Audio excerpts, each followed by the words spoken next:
दोस्तों स्वागत है आपका एक नए वीडियो में। दोस्तों सौम्या पोखरेल के साथ अब प्रीति पासवान भी दोस्तों उनकी फिल्म में काम करेंगी। जी हां दोस्तों, एक वीडियो सामने आया है जिसमें दोस्तों प्रीति पासवान और सौम्या पोखरेल की फिल्म की जो है दोस्तों शूटिंग स्टार्ट हो गई है।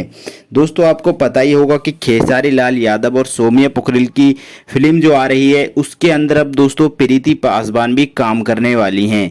दोस्तों आपको बता दें प्रीति पासवान भी नेपाल से हैं और दोस्तों सौम्या पोखरेल भी नेपाल से हैं। दोस्तों वीडियो से बने रहिएगा, वीडियो को पूरा ज़रूर देखिए।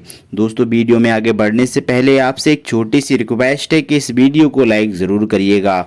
और दोस्तों आप सौम्या पोखरेल, खेसारी लाल यादव, प्रीति पासवान को थोड़ा सा भी पसंद करते हैं तो रेड कलर के बटन को दबाकर चैनल को दोस्तों सब्सक्राइब कर घंटी को ऑल पर सेलेक्ट जरूर करिए। दोस्तों आपको बता दें सौम्या पोखरेल के साथ दोस्तों अब प्रीति पासवान का फिल्म, जी हाँ दोस्तों ये एक बहुत बड़ी खबर है। आपको बता दें नेपाल की दोस्तों बल्ले बल्ले हो गई है। भोजपुरी की दो एक नई हीरोइन बनने वाली हैं, एक प्रीति पासवान और दोस्तों सौम्या पोखरेल।